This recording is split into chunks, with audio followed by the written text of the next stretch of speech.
All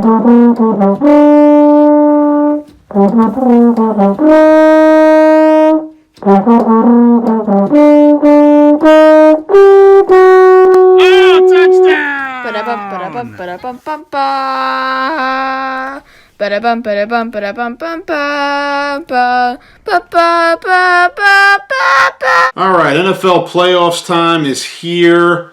Fired up about the extra playoff games we got this weekend. Listen,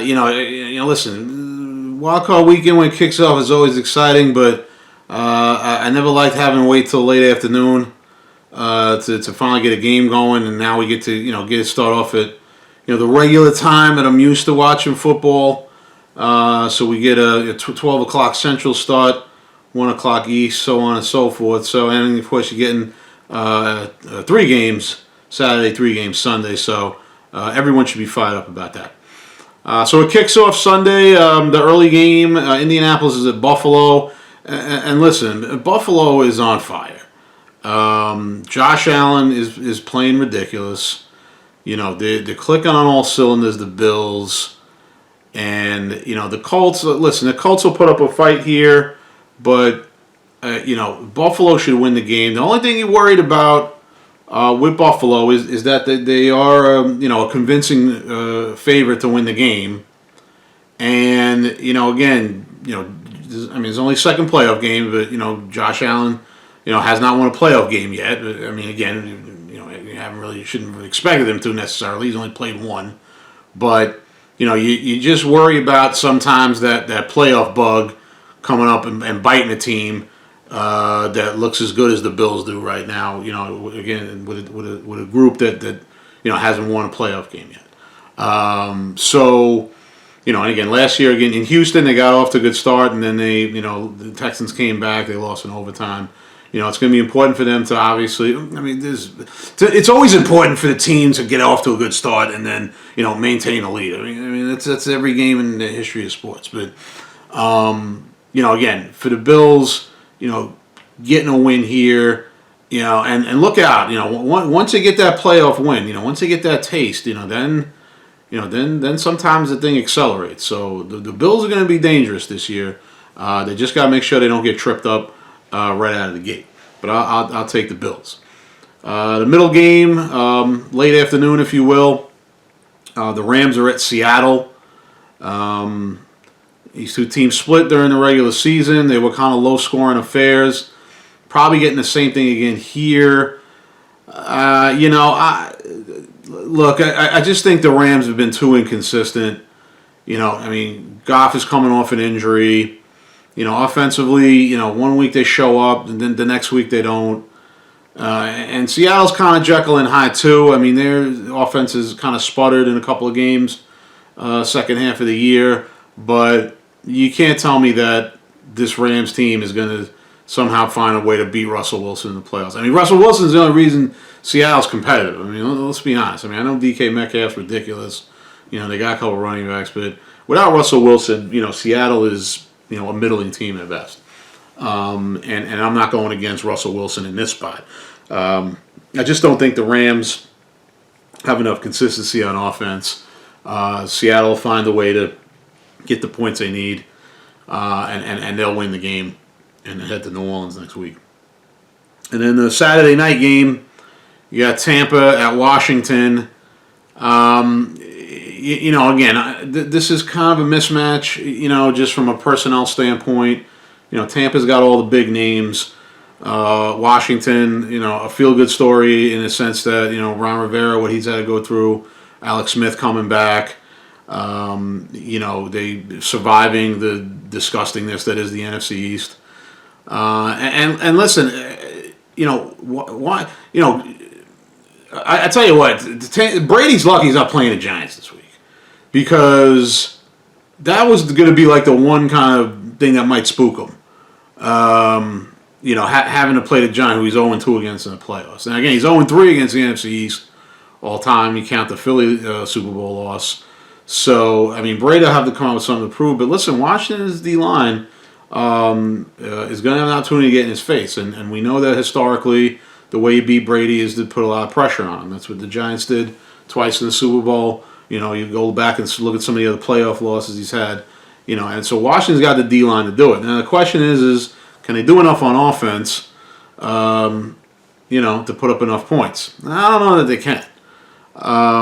Again, this has the classic better team on the road against, home team that barely got in the playoffs look to it.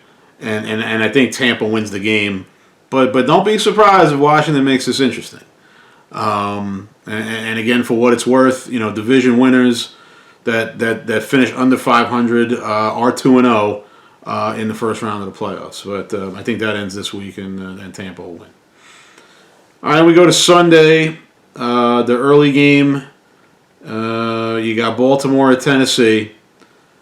Great matchup. Hopefully, get a pinball game here. I think there's a possibility for that. These teams definitely have the potential to put up points on each other. Real tough game from a fantasy perspective, depending on what kind of fantasy playoff league you're in, because one of these teams is going home. But at the same time, one of these teams is moving on. So that gives you a little bit of strategy there, because there's definitely good fantasy guys on both teams.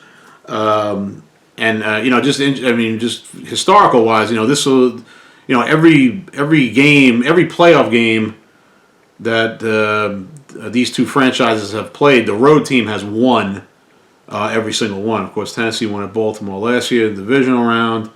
Baltimore won at Tennessee in 2008 when the Titans were the number one seed. They beat them in the divisional round. 2003.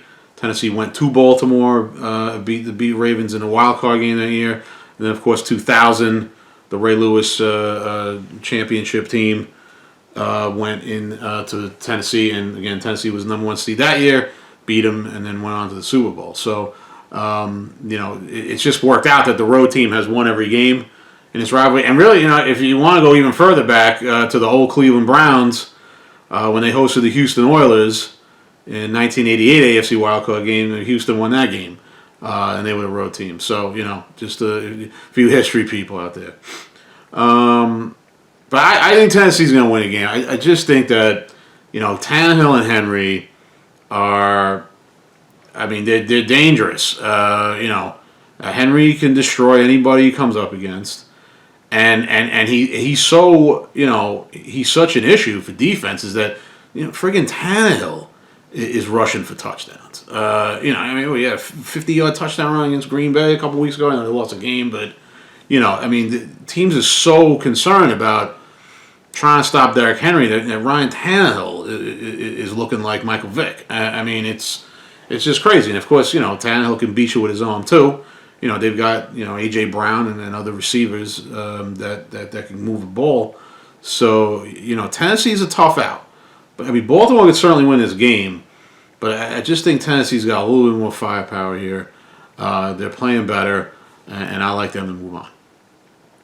Middle game, late afternoon Sunday, you get Chicago at New Orleans.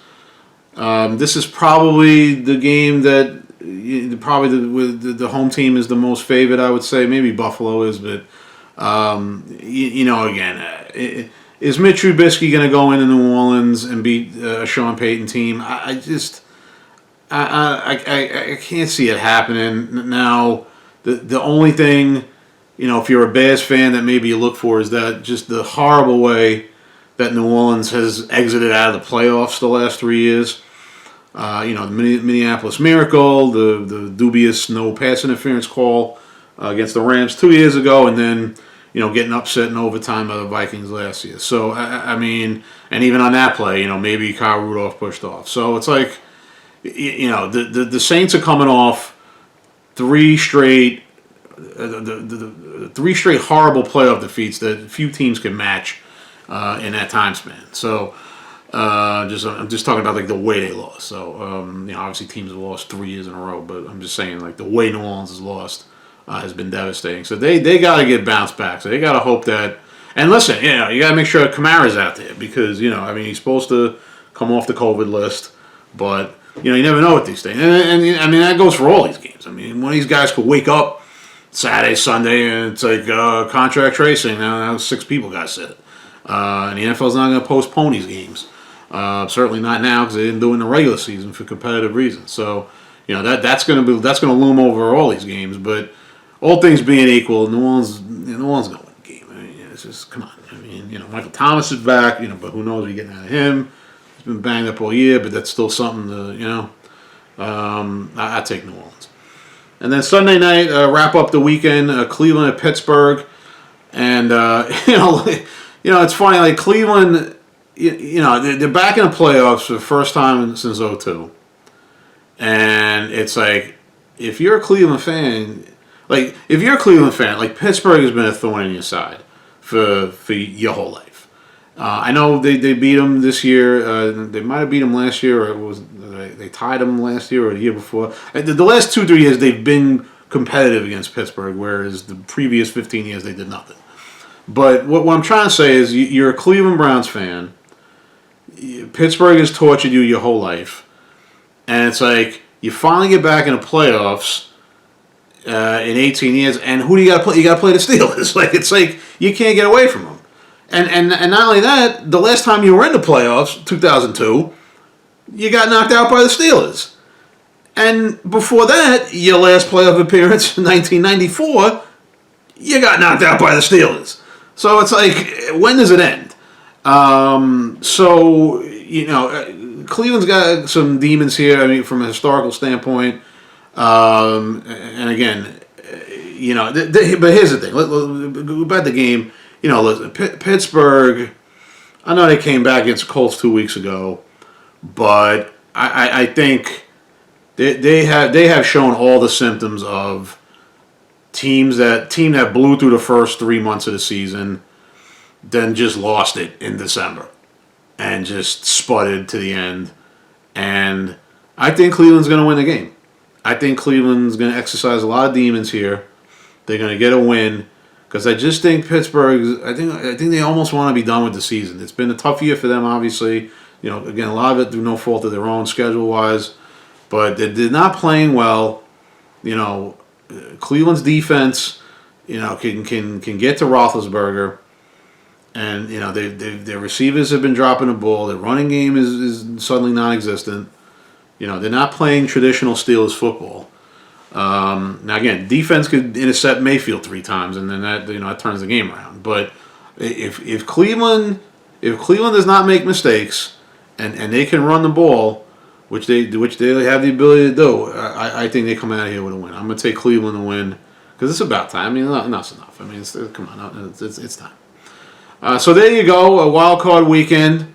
Again, no Cowboys, so nothing to really pay attention to Sunday from that standpoint. But at least now when your team's not in the playoffs, you get to sit back and enjoy, what the ball games, all the fantasy leagues, the playoff fantasy leagues with all the money you won in the regular season.